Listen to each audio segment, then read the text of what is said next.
자기 전에 책 한 권 다 읽기. 오늘은 달과 육펜스를 함께 읽겠습니다. 혹시 이런 순간 느껴본 적 있나요? 모든 게 괜찮은데 괜찮지 않은 느낌. 직장도 있고, 가족도 있고, 당신을 아끼는 사람들도 있어요.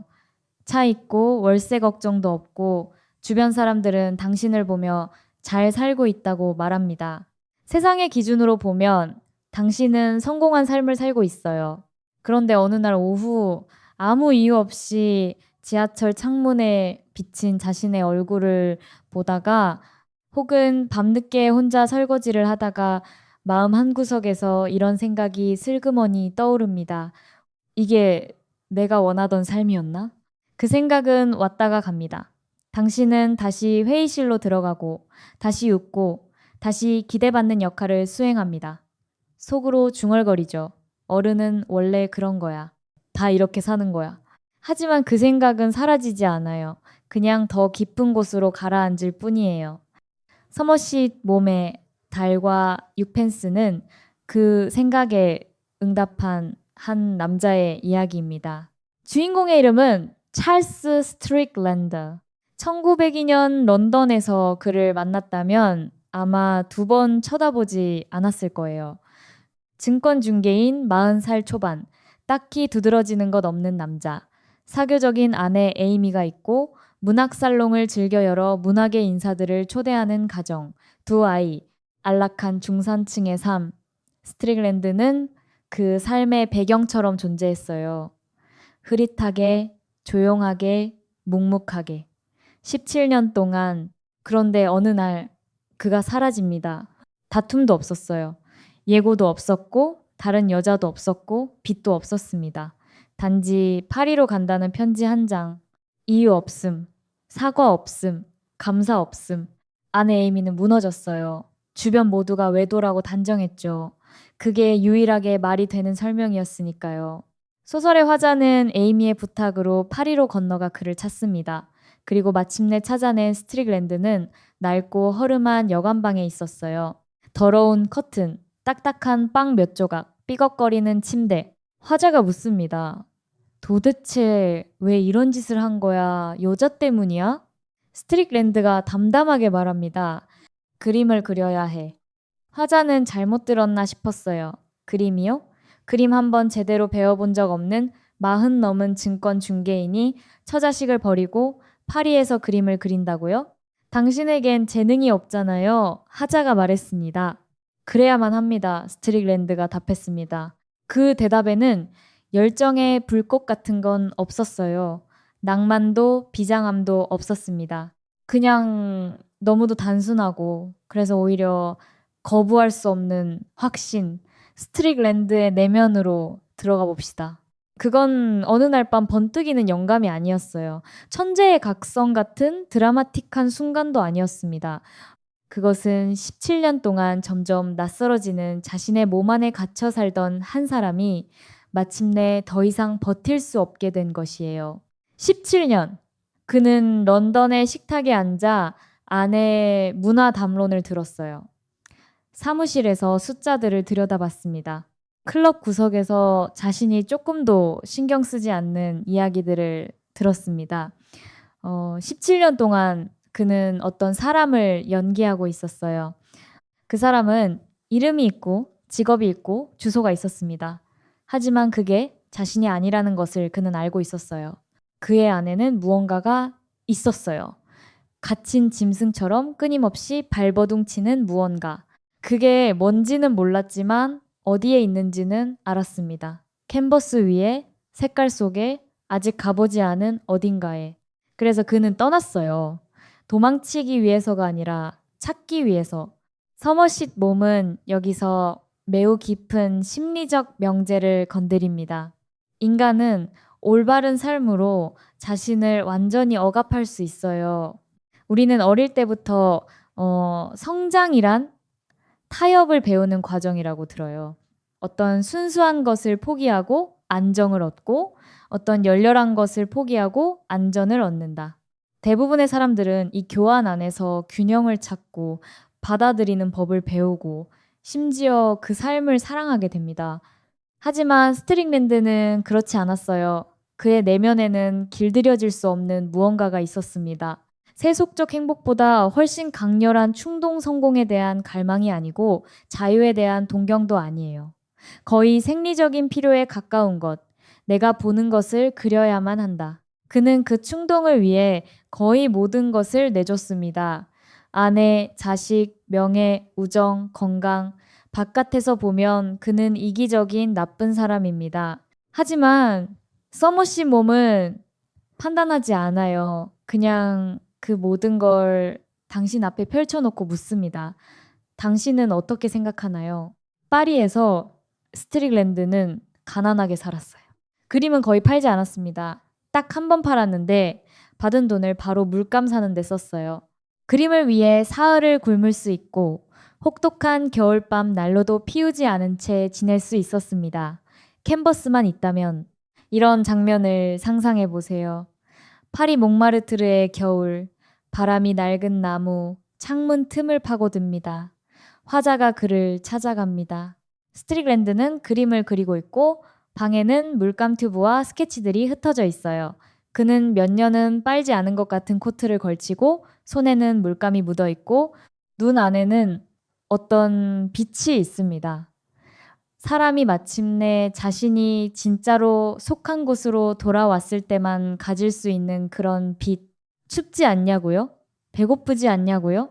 어쩌면 춥고 배고팠겠죠.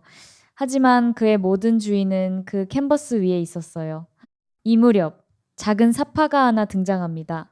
재능은 평범하지만 마음씨 착한 화가 더크 스트로브가 병들어 죽어가던 스트릭랜드를 자기 집에 데려와 간호했어요. 그러자 스트릭랜드는 무엇을 했을까요? 스트로브의 아내 블랑시를 유혹했습니다. 블랑시는 그와 사랑에 빠져 온순하고 다정한 남편을 떠났어요. 그리고 스트릭랜드가 그 관계에 실증을 느끼자 그는 미련 없이 떠났습니다. 블랑시는 독을 마셨어요. 더크스트로브는 블랑시를 사랑했습니다. 그의 사랑은 잔잔하게 흐르는 강 같았어요. 아플 때 죽을 끓여주는, 떠난 뒤에도 무릎 꿇고 기도해주는 대부분의 사람들이 인정하는 사랑의 형태였습니다. 따뜻하고 희생적이고 품이 있는. 스트릭랜드는 블랑시를 사랑하지 않았어요. 그에게는 욕망만 있었습니다. 짧고 뜨겁고 그리고 꺼지는 블랑시를 향한 그의 눈길은 어떤 색깔과 선을 찾을 때 스치듯 지나쳐 간 것에 불과했습니다. 그를 비난해야 할까요? 물론입니다. 도덕적으로 그는 완전한 나쁜 사람이에요.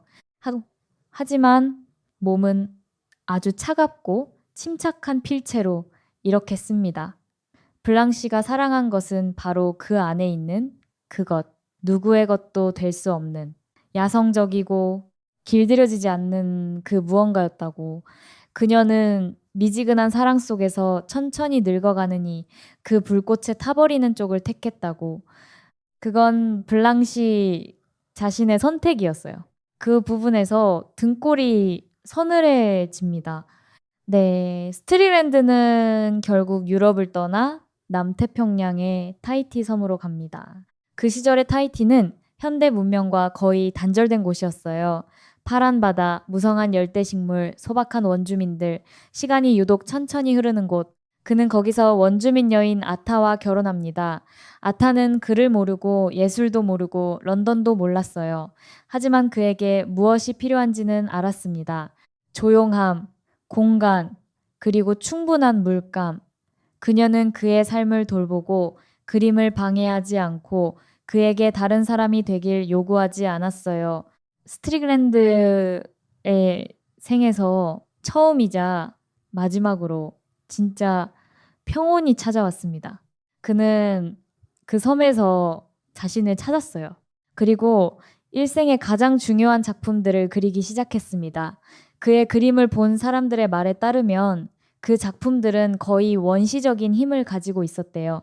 문명 이전의 어떤 진실이 캔버스 위에 직접 붙잡힌 것 같은 기쁨, 고통, 연민, 공포, 그리고 무엇보다 생의 본질을 향한 날 것의 응시, 그리고 그는 나병에 걸렸습니다. 완전히 눈이 멀기 전 그는 마지막 작품을 완성합니다. 자신이 살던 집의 네 벽면을 가득 채운 거대한 벽화였어요. 섬 사람들은 그것을 보고 경외했습니다. 마치 우주의 비밀이 그 벽 안에 들어있는 것 같다고. 스트링랜드가 죽고 나서 아내 아타는 그의 유언대로 집에 불을 질렀습니다. 세상에 하나뿐이었던 그 걸작은 불꽃 속에서 사라졌어요. 영원히. 그의 눈은 이미 아무것도 볼 수 없었습니다. 그는 손으로 벽을 더듬었어요. 자신이 그어놓은 각각의 선을, 색의 두께를, 필액의 방향을 그는 알았습니다. 이 그림이 좋다는 것을, 이것이 자신이 하고 싶었던 모든 말이라는 것을 다 말했다. 이제 가도 된다. 달과 육펜스라는 제목은 영국 속담에서 왔습니다. 어떤 사람은 항상 땅바닥에 육펜스만 바라보다가 하늘의 달을 잊어버린다고. 달은 이상입니다. 영혼의 부름이에요. 삶의 자잘한 것들로 달아 없어지지 않는 진짜 자신, 육펜스는 현실입니다. 청구서, 책임, 삶을 굴러가게 만드는 모든 필요하지만 숨막히는 것들, 스트링랜드는 달을 택했어요. 그 대가로 그는 사람과 사람 사이의 모든 따뜻한 연결을 잃었습니다. 아내, 아이들, 블랑시, 자신을 도와준 모든 사람들 하나하나 저버리고 하나하나 상처 입히고 뒤돌아보지 않았어요. 그렇다면 이 책이 현대를 사는 우리에게 주는 메시지는 무엇일까요? 저는 서머신 몸이 스트링랜드의 선택을 찬양하고 있다고 생각하지 않아요. 비판하고 있다고도 생각하지 않고요. 그가 하는 일은 더 솔직하고 더 잔인한 일입니다. 극단적인 사례 하나를 당신 앞에 펼쳐놓고 평소엔 직시하기 싫었던 질문을 하게 만드는 것이에요. 당신의 달은 무엇인가요? 스트링랜드처럼 모든 걸 버리고 떠나야 한다는 게 아니에요. 예술적 이상이 전부고 가족 책임은 버려도 되는 짐이라는 말도 아닙니다. 몸이 그린 그 사람은 도덕적으로 크나큰 결함이 있어요. 우리가 숭배하거나 따라할 필요는 없습니다. 하지만 이 한 가지 질문만은, 몸이 이 인물을 통해 슬그머니 모든 독자에게 건네는 질문은, 당신에게 어떤 불편함과 고통과 대가를 치르더라도 계속 붙잡고 싶은 무언가가 있나요? 아니면 당신은 이미 몇 살인지도 모를 어느 나이에 그 무언가를 서랍 속에 넣어두고 이렇게 말했나요? 나중에 조건이 갖춰지면, 애가 크고 나면, 승진하고 나면, 돈이 좀 모이면. 이 책에서 가장 가슴을 서늘하게 만든 문장은 거창한 철학이 아니에요. 스트릭랜드가 말한 한 문장이었습니다. 그래야만 합니다. 해야 한다는 선택을 초월한 것이에요. 하고 싶다도 아니고 할 수 있으면도 아닌, 달리 어떻게 할 수 없다. 그것이 나이고 그것이 내가 사는 이유라는 것.